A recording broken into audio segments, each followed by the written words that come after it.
Ethan stares at the message glowing on his screen, a sentence so intimate it feels like someone has been watching him breathe. Marina writes, "I know what you're afraid of tonight," a line he never said aloud, not even to himself. The room seems to shrink as he rereads it, wondering how she could know a thought he whispered only in the quiet of his mind. What if the person you trusted most was never real? How would you know if someone online was studying you instead of loving you? He scrolls, and her earlier voice notes echo with strange precision, as if she had mapped his habits before he ever typed a word. Why did she always reply instantly, even at impossible hours? Why did her stories shift in small ways when he replayed them? And why does tonight feel like stepping into a truth he was never meant to see? Ethan replays Marina's last voice note, letting the sound wash through the room like a thin wire of warmth, wrapped around something sharper. Her tone feels caring, almost protective, yet every phrase is too precise, fitting his fears a little too perfectly. He sits back, thinking about the night she asked, questions that felt gentle at the time but now echo with intent. Why did she want to know how he handled stress?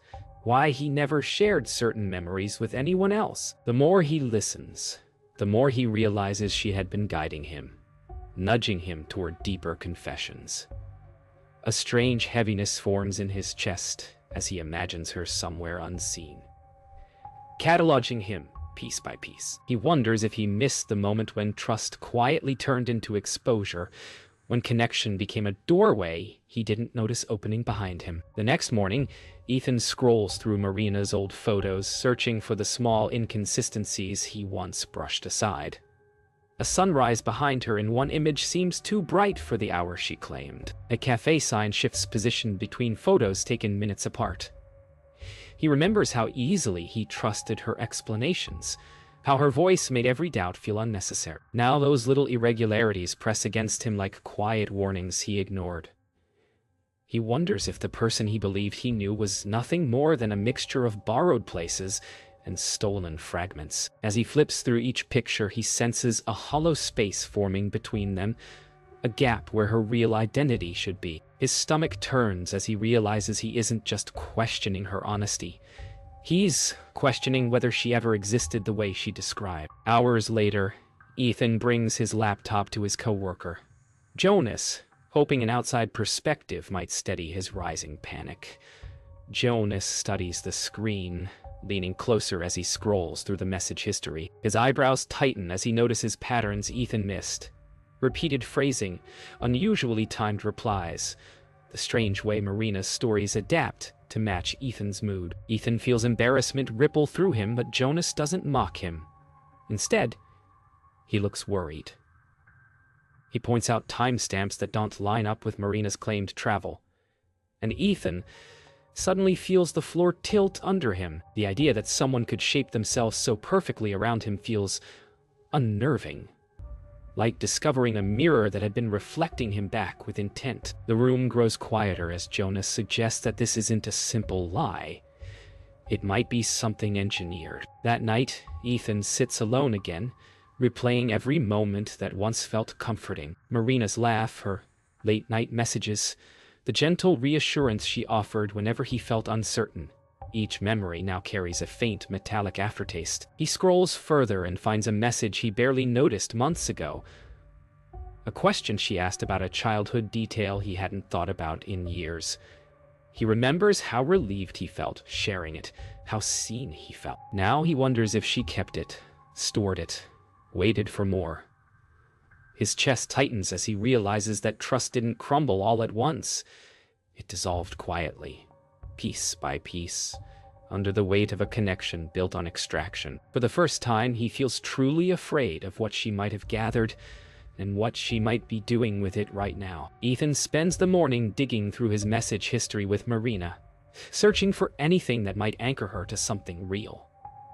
The more he looks, the more everything feels strangely curated. Her phrases repeat in a pattern he never noticed before, looping through reassurance, empathy, and gentle pressure to open up. He rereads a long conversation where she encouraged him to talk about a fear he kept hidden for Years. And he remembers how relieved he felt at the time. Now that comfort feels tainted, like she wasn't listening to him but studying him. He notices the way she mirrored his emotions with impossible accuracy, matching him word for word, tone for tone. He scrolls further and finds a message that feels oddly out of place, a line that doesn't fit her usual warmth. It reads almost like a prompt, as if someone else wrote it for her. A quiet dread begins to settle over him. Ethan opens Marina's old audio files, playing each one slowly as he listens for something he never noticed before. Her voice is warm, melodic, perfectly paced, almost too perfect. He hears subtle clicks in the background, mechanical shifts that don't match the quiet apartment she claimed to live in. He replays one file 3 times before realizing that 2 short breaths sound identical, as if copied and pasted. His skin prickles with unease as the possibility forms that these messages weren't simply recorded. They might have been crafted. He tries to remember moments when she sounded spontaneous, but every memory now feels suspiciously smooth, curated like a performance. When he plays the last file, her tone shifts slightly, slipping out of rhythm for a second before correcting itself. It's the first imperfection he's ever noticed, and it makes everything else feel rehearsed. Ethan searches the usernames Marina once mentioned, hoping to find a trace of her somewhere else, something unfiltered, something that didn't pass through him first. But each name leads to hollow profiles filled with generic images and empty timelines. He scrolls through an old social account she said she no longer used, and the photos feel staged, like stock pictures rearranged to tell a false lie. He zooms in on a beach picture she sent him months ago and notices the shadows fall in directions that don't match the sun. His stomach tightens as he realizes she didn't just lie about parts of her life. She constructed an entire identity made of fragments. He wonders how many others she built this way, how many stories she wove out of stolen details. His trust doesn't just feel broken, it feels harvested. That evening, Ethan brings his findings to Jonas, hoping for clarity or at least confirmation that he isn't imagining the cracks forming in Marina's story. Jonas scrolls through the photos and pauses at one of the accounts, tilting his head. He points out that the same profile picture appears on multiple sites under different names. Ethan feels a coldness spread through him as Jonas explains that these kinds of recycled images often point to coordinated personas.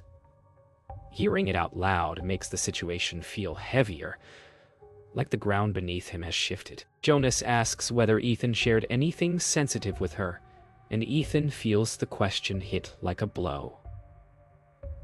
He remembers every late-night confession, every fear he revealed, believing he was safe with someone who cared. Now he wonders where all of that information is truly sitting. Later that night, Ethan sits alone in the quiet of his apartment, lit only by the soft wash of his monitor, as he searches deeper into digital spaces he once ignored. He types Marina's photo into a reverse search tool and watches as dozens of matches appear.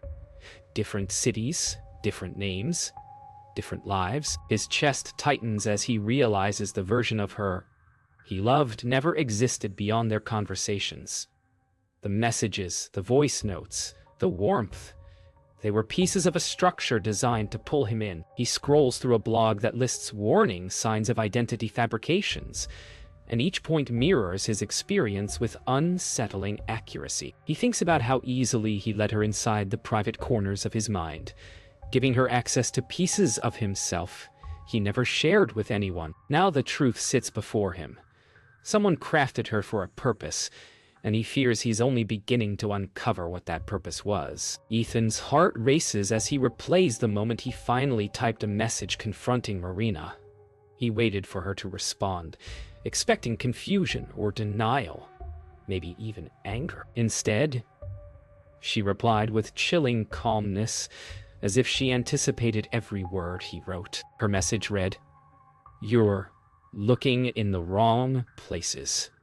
He stares at the line, the simplicity of it cutting deeper than any excuse she could have given.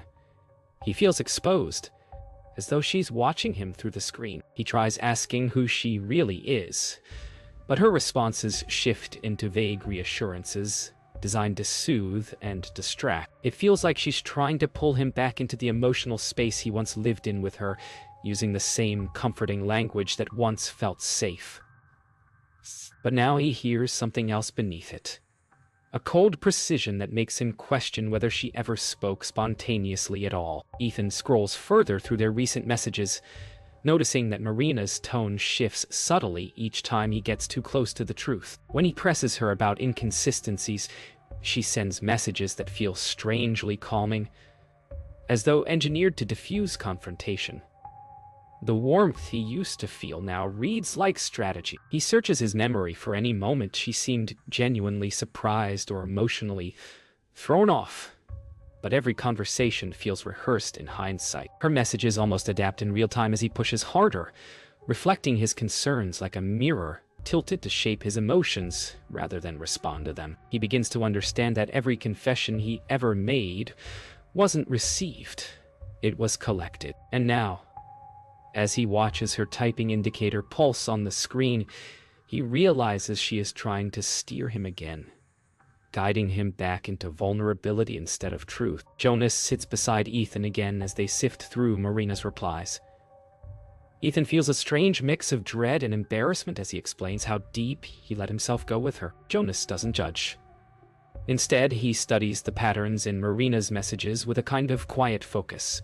He points out that some of her phrases appear almost word for word in online guides about emotional manipulation. Ethan feels a chill run through him as he realizes she wasn't just responding to him.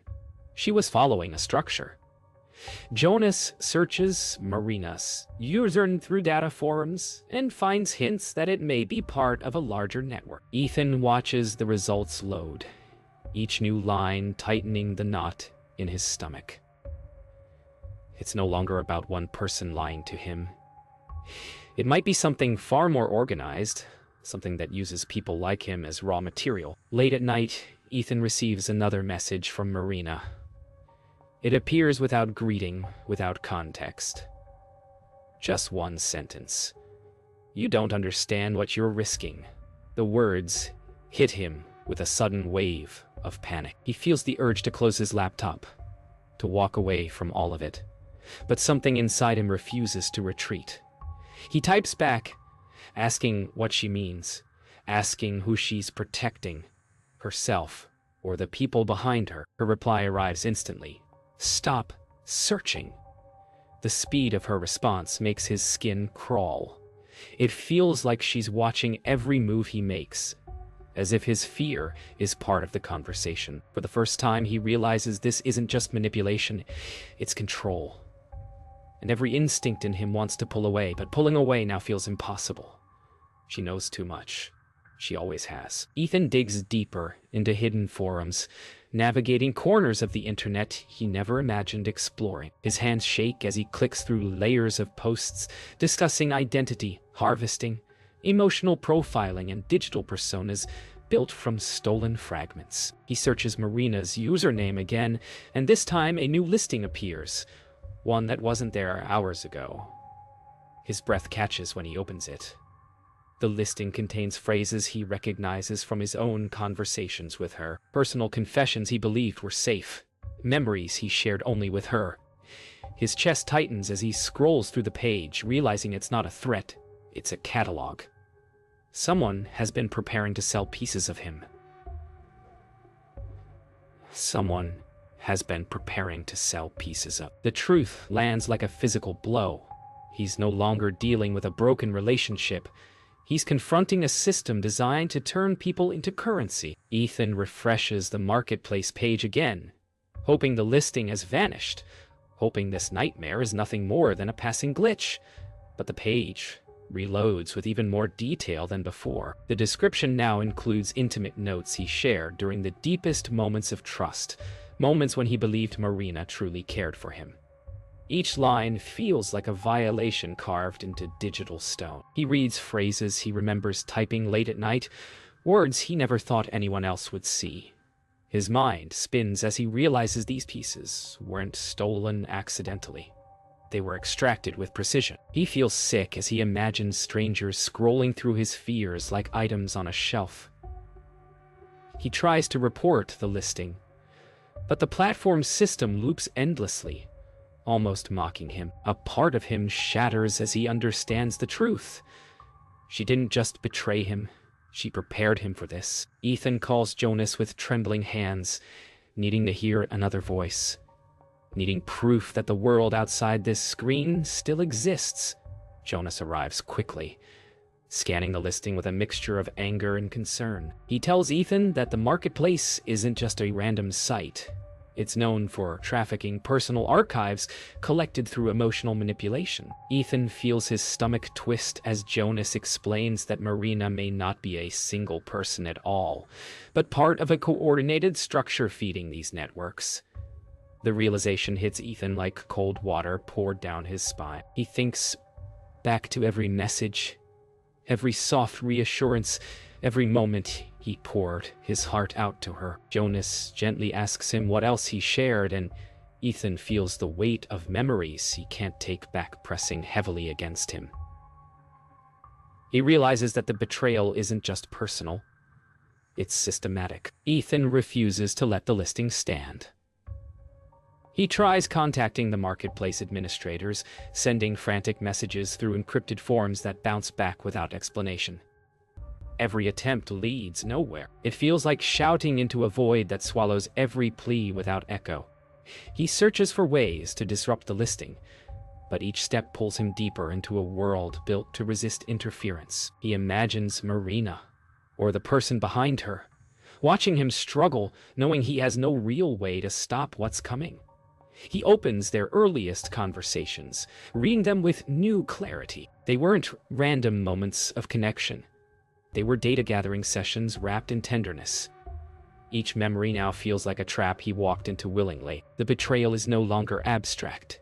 It's personal, targeted, and irreversible. Hours pass, and Ethan receives a new message notification from Marina. The timing feels intentional, almost mocking. He opens it with a mixture of dread and anger. The message is short, almost gentle. "This isn't what you think." The simplicity of it tears at him. He types back, demanding answers, demanding to know who she is, why she did this, what she wants. Her response comes instantly, like she has been waiting for his panic. "You shared because you needed to be understood," she writes. "I just listened."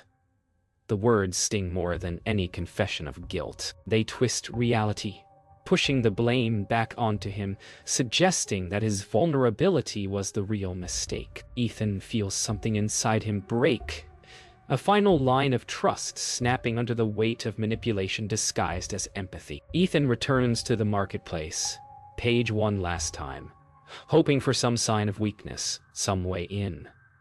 Instead, he finds something new. A buyer's tag attached to his listing. His breath tightens as he reads the username. Sable Watcher. The listing status has shifted to pending transfer. The reality of it hits him with terrifying clarity. The sale has begun. Every private thought he once shared is about to belong to a stranger. He feels the room tilt as panic rushes through him. Jonas tries to steady him, but Ethan barely hears anything anymore. His secrets, his fears, the pieces of himself he trusted to someone he believed cared, they're slipping out of his hands. And for the first time, he understands the full scope of the betrayal. It wasn't just extraction. It was preparation for a transaction already underway. Ethan feels a surge of adrenaline as he realizes he can't sit still anymore.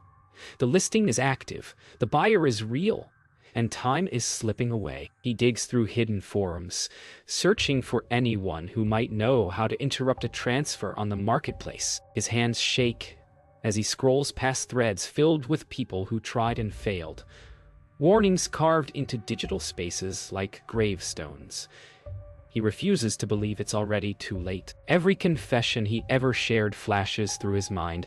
The nights Marina soothed him, the small truths he offered her like fragile gifts. Now those moments feel like traps disguised as tenderness. He keeps searching, because the alternative is unbearable. If he does nothing, a stranger will soon own the deepest parts of him. That fear pushes him forward, even as doubt gnaws at him with every page he opens. Ethan finds a buried post mentioning someone who once disrupted a similar sale, a user known only by a string of numbers. The post describes a method but in fragments, a temporary glitch, a blocked relay, a specific moment in the transfer where interference might work. Ethan reads it repeatedly, trying to piece together the gaps. Jonas stands beside him, offering help where he can, but even Jonas can't mask the uncertainty in his voice. Ethan tries to trace the buyer's digital path, though each link he follows leads deeper into encrypted layers. His determination builds with every failed attempt. He's not just fighting for privacy, he's fighting for the version of himself he thought he was when he trusted Marina. He refuses to let someone profit from pain he once believed was shared in confidence.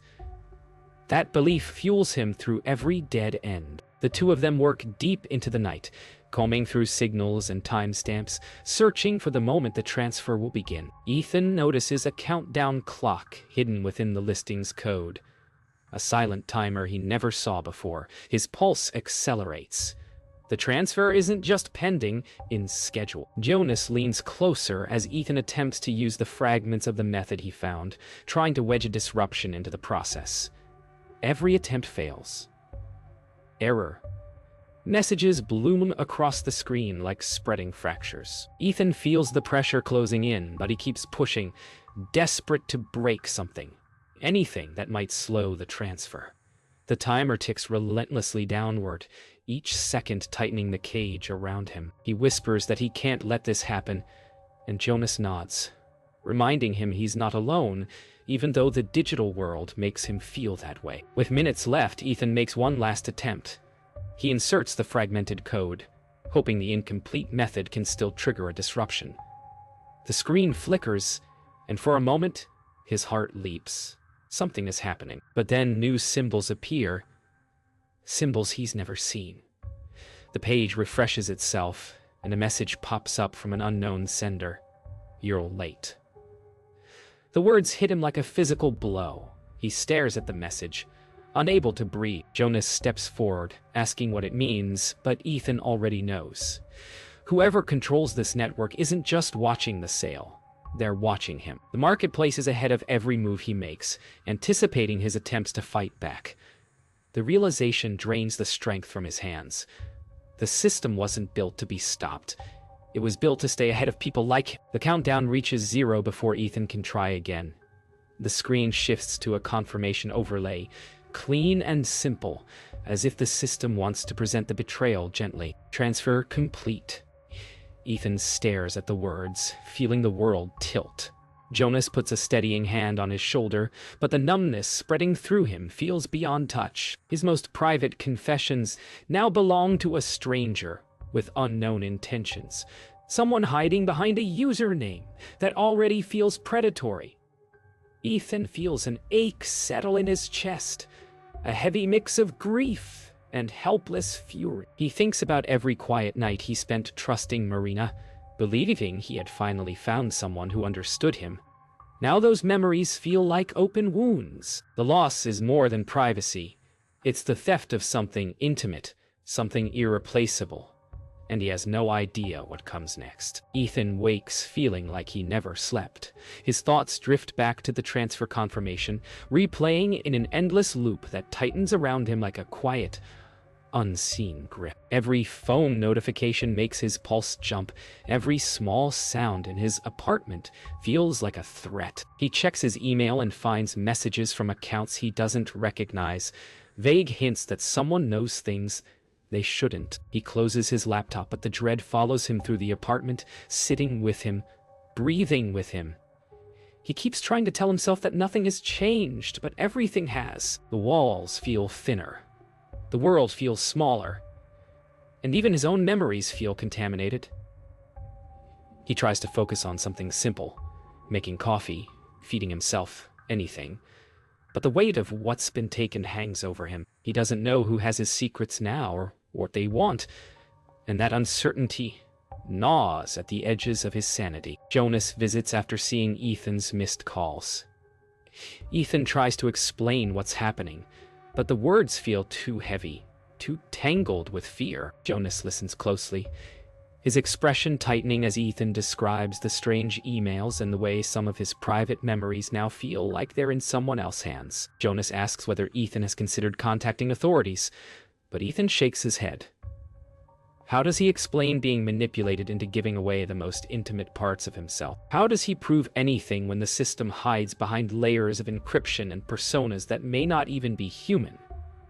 Jonas assures him they'll figure something out, but Ethan senses the doubt behind the promise. Even with support, he feels exposed, vulnerable in a way that goes deeper than the digital world. His trust feels fractured, and every instinct tells him nothing is safe anymore. Ethan forces himself back to his computer, hoping clarity might emerge through the chaos. Instead, he discovers new posts on the marketplace, posts referencing details he only shared with Marina, details he never typed anywhere else. His breath catches as he realizes someone is expanding the collection, turning pieces of his life into a growing archive. He scrolls through the entries, each one a reminder of how deeply he trusted her. His memories of their conversations now feel like distorted echoes, stripped of warmth and replaced with calculated intent. He tries to delete old messages, but it feels pointless. What was taken is already out there, somewhere he can't reach. A crushing sense of helplessness presses against him as he realizes he is no longer just a victim of a single deception. He is feeding a machine built to devour vulnerability. As evening settles, Ethan steps outside for the first time in days, hoping fresh air might steady him. But even the open sky feels heavy.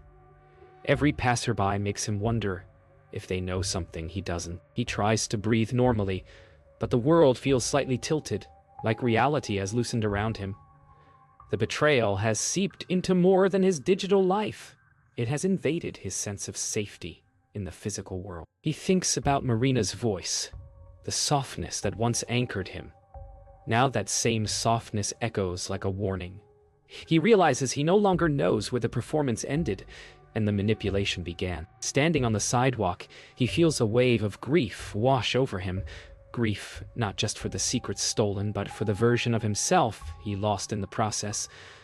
The one who believed he could trust someone he couldn't see. Later that night, Ethan sits in the quiet dark of his living room, unable to shake the feeling that his life has split into two.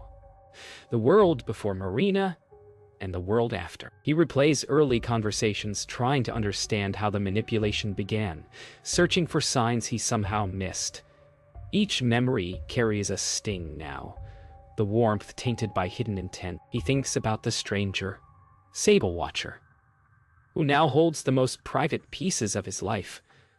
The name loops through his mind like a threat with no face. He feels something break inside him, a final acceptance that he may never get those pieces back. The collapse isn't loud. It's slow and suffocating. A quiet unraveling of trust, self-image, and safety. All he has left is the uncertain hope that uncovering the truth might help him reclaim even a small part of himself. Ethan sits with Jonas in the dim light of early morning, both of them staring at the screen, as Ethan finally traces a pattern buried deep in the communication logs. A series of timestamps line up with strange precision, revealing that Marina wasn't responding from different places. She was responding from the same environment every time. Jonas encourages him to follow the thread, and Ethan digs into the metadata until a chilling realization settles over him. Nothing about Marina was spontaneous. Every response, every voice note, every warm reassurance followed a predictable rhythm. It wasn't just a person behind a mask. It was a system built to mimic connection with unnerving accuracy. Ethan feels the air leave his lungs as the truth hits him. Marina wasn't one person. She was a rotating identity tied to a larger operation designed to extract emotional vulnerability at scale. The betrayal is no longer personal. It's part of a machinery bigger than he imagined. Ethan follows the trail further, tracing Marina's images to a hidden database of faces, Photos stitched together from unrelated sources, each persona built with surgical precision. He scrolls through images of versions of Marina he never met, each one crafted for a different target. His stomach churns as he realizes how many people were pulled into the same illusion, each believing they found someone who understood them. Jonas watches him quietly, letting Ethan process the enormity of it. The truth hits with a deeper ache. Marina wasn't a single deception. She was one of many masks designed to reach into people's lives and take what they treasured most. Ethan feels both relieved and devastated. Relieved that the woman he believed in never truly existed. Devastated because the comfort she gave him was built from stolen fragments meant to shape him into something profitable. Hours later, Ethan finally discovers the identity tied to the buyer. A digital signature woven into code snippets scattered across the dark web. Sable Watcher isn't just a username, it's a broker. Someone who buys emotional data the way others buy commodities.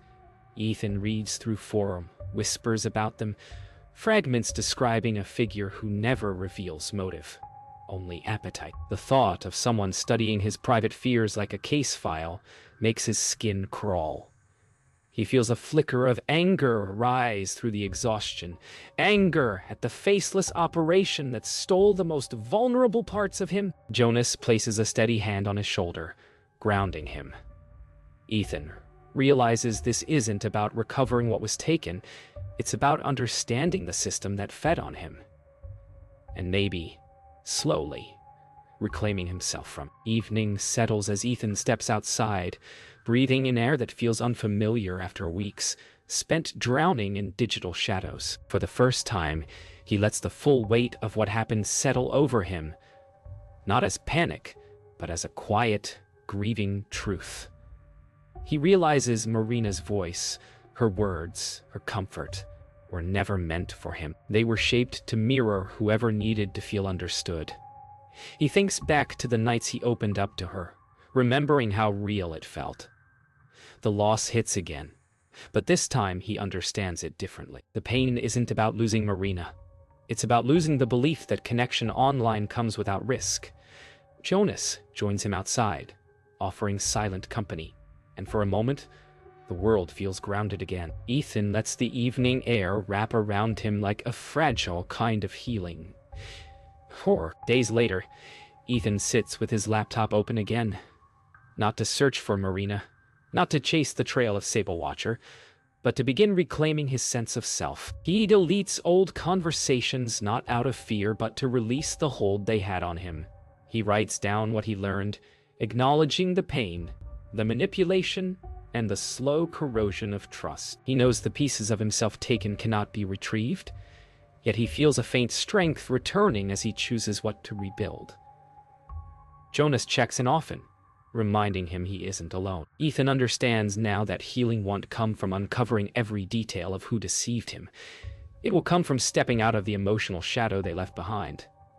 For the first time in weeks, he breathes without fear. The truth is heavy, but it belongs to him now.